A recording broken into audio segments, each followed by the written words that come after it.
Rowena. So, good evening, Ma'am Rowena. Kumusta?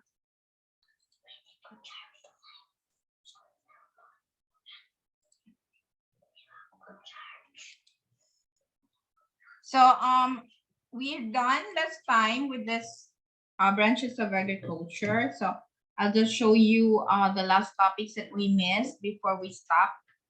No, and these are all the different kinds of classification. Good evening, Ma'am Rowena. So I got your chat. So last time we also discussed about mga cereals and its definitions, no, and legumes, root crops, and also oilseed crops, sugar and sweeteners, and beverage crops, rubber crops, as well as latex, gum, dye, and tanning crops. So those are some of the classification, and also fiber crops. I guess we end up on pasture and forage crops, no?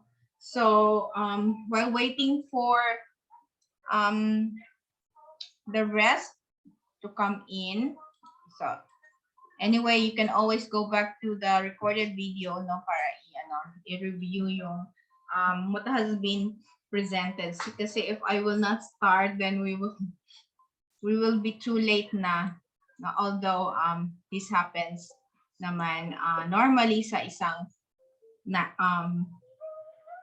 night class. But then so again, I'll be making use of the time since I'm recording, and you can go back. You can always go back anytime to the recorded video. So the last, it's not really the last, but the next classification is the pasture and forage crop. So in this classification, the plants are grown as vegetable feed for grazing animals, yung ating livestock and poultry, and they can be either native or improved species or grasses or legumes, and they are fed fresh or dry in processed form. So example are the carabao grass. Of course, these are very familiar to you. The paragrass, napier, ipil-ipil, and renzo. Ang gabi, ma'am. Good evening, Sir Eliezer. So, sorry, ma'am, late po, ma'am. No, you're not late. Ako ata ang late, no. But then we just have made use of the time since this is recorded and this is limited.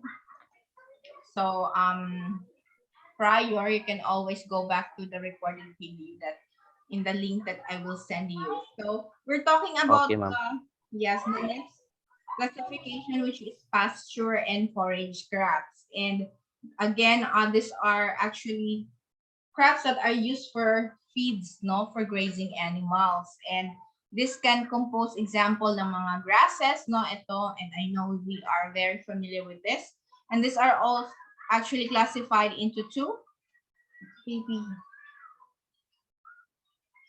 So soilage or silage crops. So for soilage, these are grasses grown, cut, and directly fed to animals.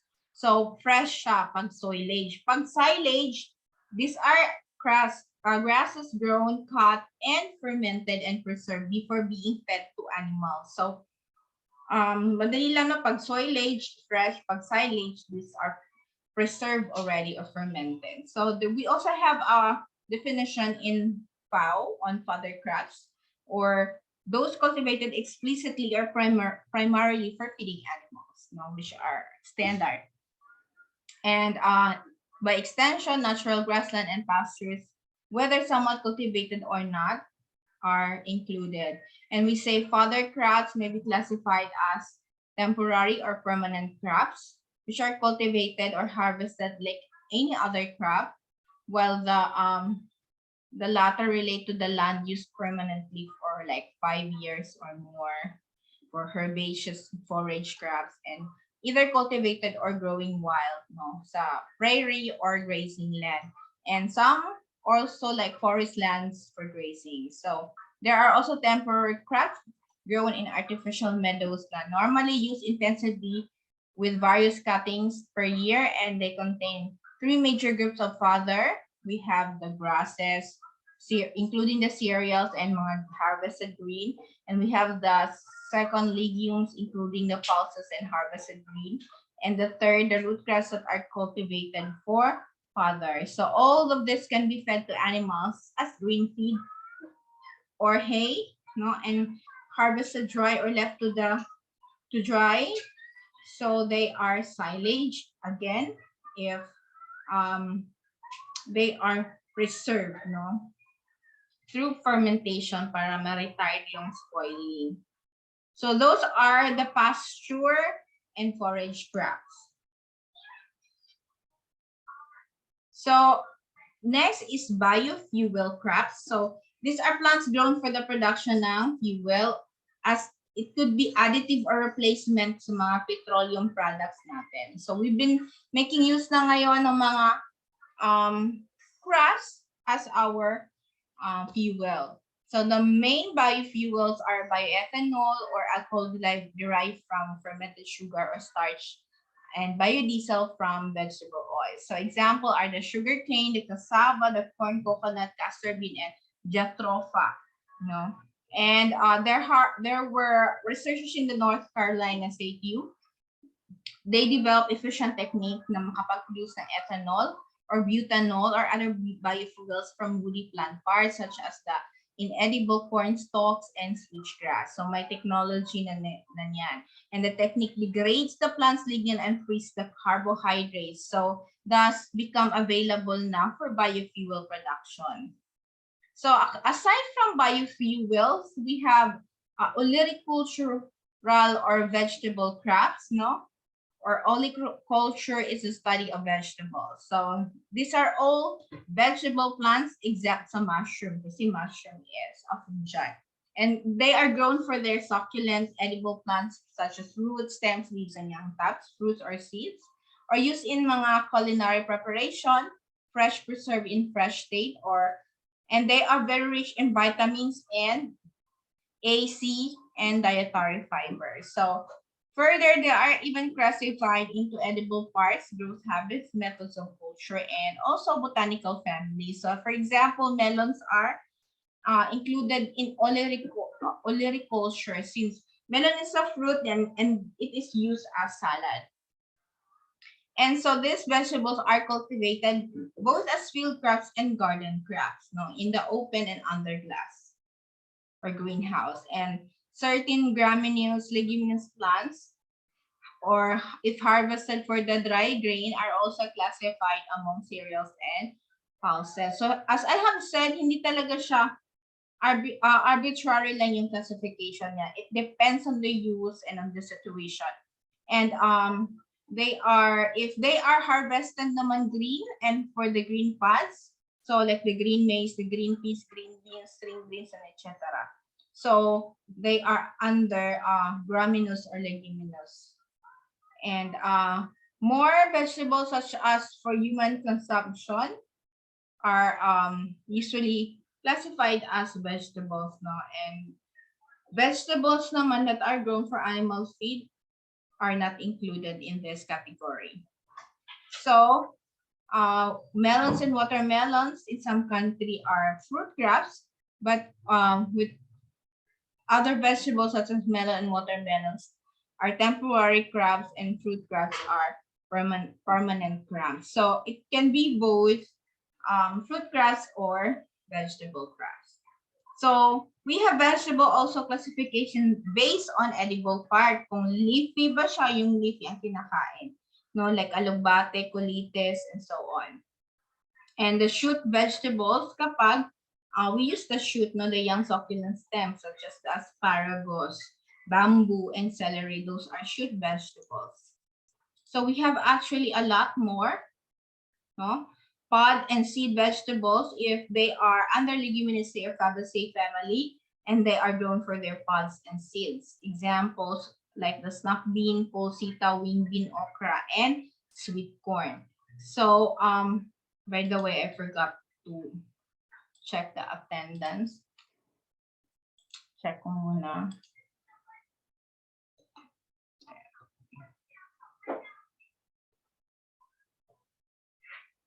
Okay. So we also have root and bulge vegetable crabs, or those with underground roots that and stems that are swollen. There are example carrot, potato, onion, radish, and tanya. So those are root and bulge vegetables.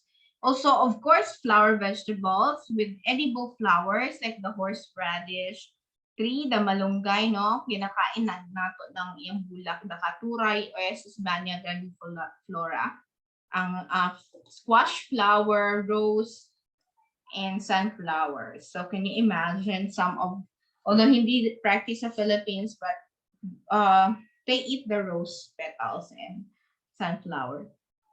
And for fruit vegetables naman, of course, they run for their fleshy succulent fruits such as the ampalaya, the eggplant, tomato, peppers, and melon. So ang tawag sa kanila are fruit vegetables. So those are the classification ng vegetables based sa kanyang edible parts. Another classification of vegetables by family are, we have the cole crops or crucifers. If these vegetables belong to cruciferae or brassicaceae, or we know as mustard family. So example are the cabbage, the cauliflower, the mustard, peach, Chinese cabbage, and radish. Baby, electric one, please. And the second one is the cucurbits, belong to the cucurbitaceae or the gourd and the squash family. So they are grown for their fruits and they have edible shoots and flowers also. And they are vine crabs. Example are the bottle gourd, carancha, Mumordica carancha or the ampalaya, the cucumber, lufa, melons, and squash. All are cucurbits. And we have the legume vegetables or members of the leguminaceae or fabaceae or the bean family. And they are very rich in protein, kaya yun yung ginagawang tufo. And like bash sitaw, katuray, kinubin, lima bean, pea, so, and pole sitaw.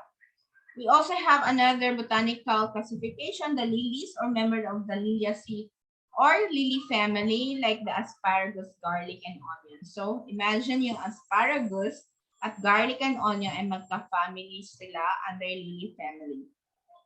And we have the famous solanaceous grass or the nightshade or eggplant family with exemption of white potato, also called fruit vegetables. So we have the eggplant, tomato, peppers, and white potato. And lastly, we have mushrooms. These are edible fungi belonging to the division Basidiomycota or the club fungi. And the edible part is the upright stalk and the umbrella-shaped cup, like the straw mushroom, shiitake mushroom, puffball, termite mushroom, and kabuting gigante. So those are the classification botanically of vegetables. So another one is the pomological or fruit crops and nuts. And they are of course grown for their fruits, no? And as a rule, they are consumed raw, hindi niluluto. So they the fruits that came from tree are tree fruits, and example are the duhat, durian, jackfruit, and mango, mangosteen, and papaya. While there are also fruits that came from shrubs, vines, lianas, and some herbs like the small fruits, the grapes, the passion fruit, the pineapple, and strawberry. So, ang dami talagang mga classifications ng tanim natin. So, usually fruits are a very important source ng vitamin C and also carotene, cellulose, fat, but little fat and protein, and little or no starch. So, we call it orchard if the land is planted with fruit crops. So, like the pomelo orchard or the mango orchard, no, ganon. And nuts naman are grown for their fruits which are high in fat. Like a nut, when we classify them both botanically, is a simple, dry, and dehiscent fruit with a hard outer covering. So these are examples: cashew, macadamia, and pili. So for by FAO definition, we have fruit crops are those yielding fruits and berries which generally are characterized by their sweet taste and their high content ng mga organic acid and pectin. So that is how fruit crops are defined by FAO. And apart from strawberries, all fruits and berries are permanent crops. Kasi ang berries is, a strawberry is a shrub, no? And also shrubs, but also vines and palms. So they are very there's a lot of fruits and berries, no, and most cases they are singly or grouped in bunches or clusters like mga bananas and grapes, and they are usually commercially cultivated in well-ordered orchards and compact plantation, but are also collected in quantities from scattered plants or cultivated or growing spontaneously. So we have bananas, plantains, grapes, dates, and carob are considered by fruit crops by FAO, while nuts, olives, coconut, melons, and watermelons are not really considered fruit crops, no? But as I have said, sometimes they are classified. So, but by FAO, they are strictly not. And nuts are tree crops yielding dry fruits or kernels, and they are characterized by their woody shells or yung mga hard husks, no? Which are generally covered by thick, fleshy, fibrous outer husk, which can be removed, of course, at harvesting time. And the weight of the shell or husk ranges also from 20% ng chestnut as much as 70% sa cashew nuts, and of the total weight ng unshelled and husked nuts. So again, coconut is not under the classification of nuts, no? It's under the classification of plantation crops based on FAO. So we also have next the spice crops. These are, of course, the plants that are grown for aromatic, no, materials or substances which are used sa flavoring natin and other purposes dahil sila ay mabango because of their fragrance and preservative qualities. So usually yung mga spices natin naka-powder or solid or liquid forms like the black pepper, garlic, ginger, hot pepper, onion, and turmeric. So in FAO naman, spices are defined as components with rhizome, bark, fruits, berries, and seeds, and they're strongly flavored and aromatic, and they are used as condiments and mostly are perennial. They are also rich in essential oils, which are very good addition to the food industry, and also for cosmetic and medicinal preparation. So it's very, in terms of nutritive value, hindi masyadong mataas, no? But they are very necessary. Meron din silang health benefits, especially because of their aromatic compound substances. So in FAO, they include pepper, pimento, vanilla, cinnamon, canela, cloves, nutmeg, mace, and cardamoms, ginger, anise, badian, and fennel. So yun yung mga spice crops natin. So we also have essential oil crops or plants grown for the extraction of essential oils which are volatile, aromatic, for perfume naman siya, no? Like the citronella, eucalyptus, ilang-ilang, peppermint, and sampagita. So ito yung mga may fragrant and kinukuha yung essential oil for flavoring sa industry. Like when you have candles, no? May mga scents. And we also have, again, ornamental crops, which are used for decoration, aesthetics, and landscaping. And because we always love beautiful and attractive flowers of foliage, so it makes human beings aesthetic sense, no? Kanang ma-activate pa, enlighten atong mood, and so on. So for ano siya, for is also very essential in our so personal psychological aspect. So they can also be classified as cut flowers, cut foliage, turf grasses, and so on, no? Madami. So the study of ornamentals is floriculture. And so they are valued for attractive flowers and foliage ornamentals. So again, these are the different classification of the ornamentals, starting with the lawn or turf grasses. So when we say lawn or turf grasses, they are also grown for landscape, outdoor, recreational use. And they are usually maintained low light, like mga Bermuda grass, Carabao grass, and so on. We also have cut flowers, no, of course, as flowers that are cut, no, anthurium, chrysanthemum, gladiolus, orchids, rose. And we also have cut foliage or yung foliage na kinakat for floral decoration, like ferns, and so on. So we also have edge crops or those short statured plants na ginagrow as barrier between the lawn and the garden para ma-highlight yung garden or to create stand-alone garden, also called border plants. So we have mondograss, dwarf, cucharita, and dwarf sansevieria. So parang pang ano lang siya, no? Pang lining, ganon. So there's a lot of that. And we also have ground covers or low-lying aesthetically appealing plants in the landscape para ma-suppress yung weed growth and to control or retard prevent erosion. So usually ang ginagamit natin yung cucharita, no, copiat, traveling Jew or creeping peanut, and the Vietnam rose. So parang pang-cover siya but then maganda siya tingnan. And we also have hedges or yung tinatanim natin sa pathways or boundaries, no, continuously pruned na with knee height or upper but below eye level naman siya, like the Duranta, hedge bamboo, Chinese holy, dwarf santan, and papua.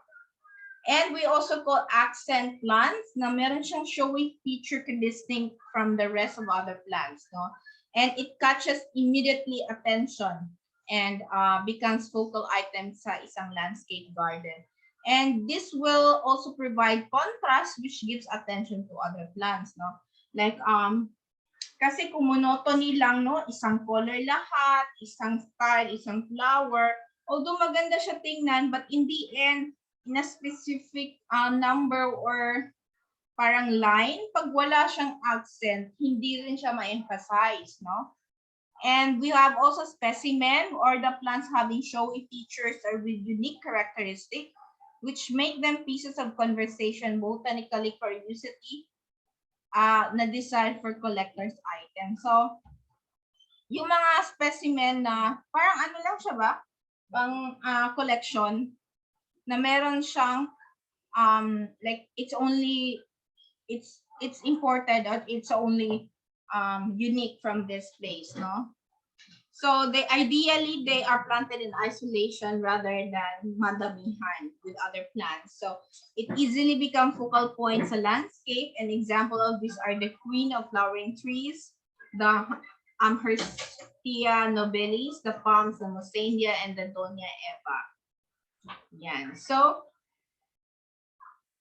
and we still have a lot more for under ornamental screens naman if the plants are grown to serve as barrier against sun rays.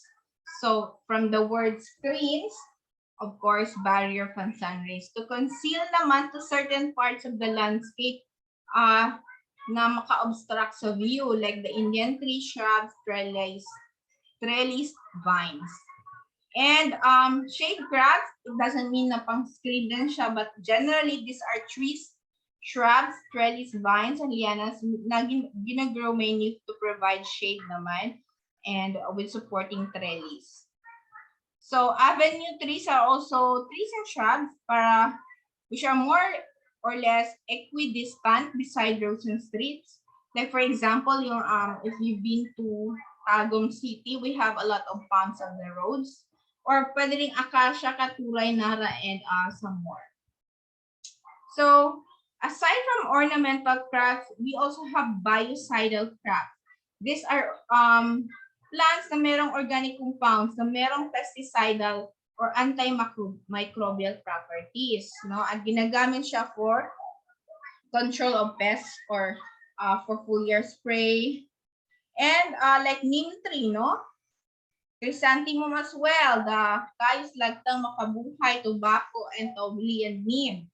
So, ito yung may mga pesticidal properties or antimicrobial. So, we also have industrial crops or yung mga crops grown to provide materials for industrial processing and production ng mga non-food products naman like the biofuel, the sugar, rubber, starch, industrial oil, mga aromatic compounds, steroids, medicinal drugs, and organic pesticides, even tannins and dyes. So ito yung special classification na pinoprocess siya no, for non-food, and they are harvested, of course, as raw material. And both are classified as agronomic or horticultural. And for example, corn, legume, seed crops, these are industrial. If they are only grown for primarily for processing para ma-produce ng biofuel or industrial oil. So pag ito naman are grown like for corn and legumes, for vegetables, then it's horticultural. And we have plantation crops. So it's almost the same with industrial crops, but for plantation crops, they are grown in large tracts or land under intensive culture, usually sa tropical or subtropical country, wherein yung mga products are sold sa mga malalayong lugar rather than for local consumption like we have the banana plantation, ganon. And they are based on extensiveness of production system. Kasi hindi pwedeng backyard lang yung banana, although we have backyard, but if it's grown for export, then it has to be extensive, no? And it requires plenty of labor, investment, and capital, like the Dole Philippines and the Del Monte multinational companies. So any crop suited na mag-grow siya into plantation are under these plantation crops, like fiber crops like cotton and abaca trees, falcata and mahogany, bamboo, giant bamboo, and curly bamboo, and industrial crops like sugarcane, coconut, oil, rubber, and also beverage crops like coffee, cacao, and tea, and fruit crops such as banana and pineapple. So all of these are under plantation crops pa din, no? And nuts, cashew naman, and for vegetables, asparagus, spices, turmeric, and aromatic crops like ilang-ilang, vanilla, and also tobacco, no? For beverage naman and Kasi these are all again under plantation crops. Kasi they are grown in a wide area and grown by multinationals. So there are also another classification, which is special purpose classification of crops. So in this grouping, ito yung mga agricultural crops or crop epithets na commonly used but not appropriately placed under either agronomic or horticulture. And they do not consider direct benefit of the crop to ultimate consumer or to the extent of cultivation in the intensity of care. So this refers to plants having special advantage to the farmer in relation to farming practices. So for example, we have main crop, no? So kung halimbawa, ito yung main source ng kanyang crop, like coconut, banana, yun yung main crop. We also call them nursery crop kapag temporarily grown in the nursery. And intercrop naman kapag ito ay tinatanim together with other crop, no? Simultaneously. Filler crop naman kapag it is planted lang to fill a gap kasi may siya, parang may space, no? Matayan siguro. And in quincunx system, arrangement, the space is at the center of 4 hills ng main crop and usually intended for filler crops such as mga variety ng species. So that's filler crop. We also have relay crop. It means these are planted after flowering period harvest of the main crop in relay cropping. So kung i-consider na siya, these are arranged or program na after yung main crop, automatic no mag-flower na yung next crop or relay. Then ratoon crop naman, of course, you are very familiar with this.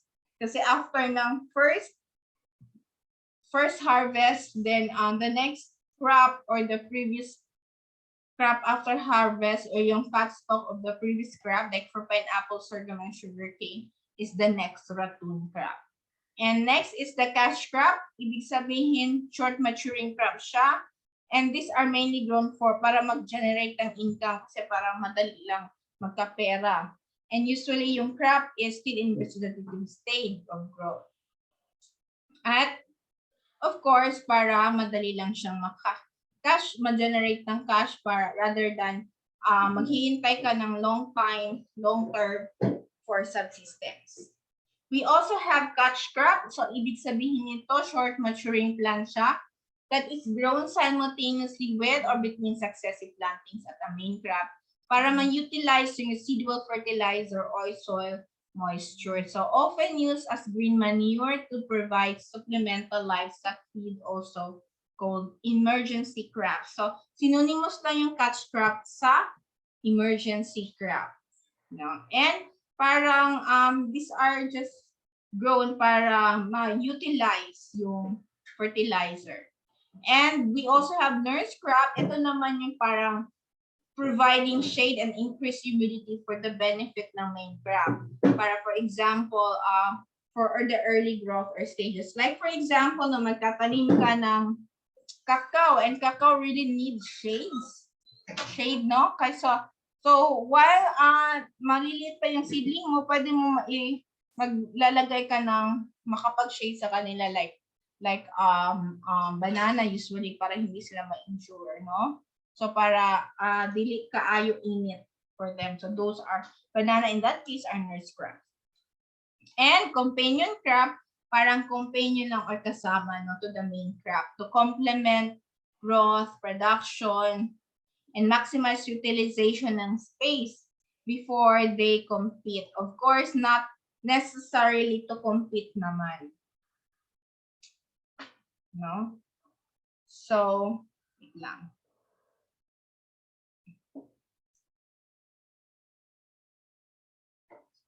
So, black pepper, like planted with live mother de cacao Laricidia cipium astralis, is another companion crop. Okay, so lettuce also for shade to vegetable or squash and onion para in the land to occupy different zones. And we also have deep-rooted onion and shallow-rooted, yung mga ganun, para maximize lang yung space. We also have cover crop, no? Crops grown mainly to control soil erosion and regulate soil temperature, makontrol yung weeds, at saka reduce yung mga evaporation losses. So, usually mga legumes, vines ito, no? So, we also have green manure, legume crops naman siya, which increase organic matter and serve as organic fertilizer. For example, yung munggo or mung bean. So actually, the green manure, like for example, mung bean, no, they can be as a green manure crop or kaya legumes. Ganon. And we also have agroforest crop or any crop which is suited under cropping system consisting ng mga mixed agricultural and forest crop. So, pag ma-mix na yung mga agriculture at mga forestries, so that's called agroforest. And another is contour hedgerow crop, or this is a nitrogen-fixing trees and shrubs which are grown along contour lines in sloping lands under I don't know if you're familiar, of course, you must have heard this one before, the sloping agricultural land technology. And we have this one in actually in Bansalan somewhere, no? These crops are mainly grown to produce naman green manure, mulch, and fire break and stabilize yung soil and control erosion. So we have Madre Cacao, Ipil-Ipil, Flamingia, Renzune, red powder puff, and yellow cassia. So those are contour and hedgerow crop. So usually mga legumes din ito. So please don't forget yung salt or sloping agricultural land technology. And we could also term trap crop or decoy crop. So ito yung mga plants that are grown to attract certain insect pests or parasites dahil favorite silang host. So what are the example? So ibig from the word trap or decoy, no, parang ma-lure yung pest away from the main crop and instead they go to the trap crop or decoy crop. So example of this are the basil, no? Medyo mabango kasi ang basil. And we also have garlic, chive, corn, marigold, nasturtium, tarragon, and tobacco. So, insect pest repellent crop, of course, they repel insect pests, no? Because of their strong aroma and meron din silang anti-herbivory properties like the aniseed, basil, chive, garlic, marigold, marjoram, nasturtium, rosemary, sesame, and thyme. And aside from insect pest repellent crop, meron din tayong natural enemies attractant crop. So these are flowering plants that are grown strategically in places na maka-attract sila ng natural enemies of insect pests. Like dill, no? So they are used to attract spiders, lacewings, mga wasps, and also parasitize caterpillars, no, na beetles and aphids.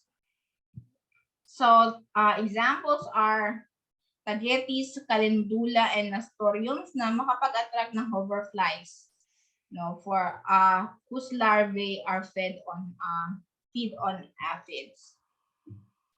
So those are examples of our main classification, and that's really way too long, and we still have 6 minutes anyway for discussion, since our next topic will be on origin of agricultural crops. So since we have only 5 minutes left, so we can make, instead of going further on the history of agricultural development, we can again discuss mga clarification or questions. So I know there's a lot of terms, no, but these are just mga common terms na ginagamit natin sa agriculture or crop science generally. So do you have any questions or clarifications, Sir Eliezer and Ma'am Rowena? Kano sa atong kuan ma'am exam ma'am? Prelim man na ma'am or unsa atong first nga exam gani ma'am? Prelim. I will only give one final exam. Okay ma'am, sige ma'am. Okay ra ma'am. And then Kano sa pud ma'am? i-send lang na ako. Yes, choppy daw si Ma'am Rowena. I-send lang na ako sa inyong Kuiper essay, yung exam ninyo. Okay, so kaisa lang ko maghatag og exam, but that's equivalent to your prelim, midterm, and final.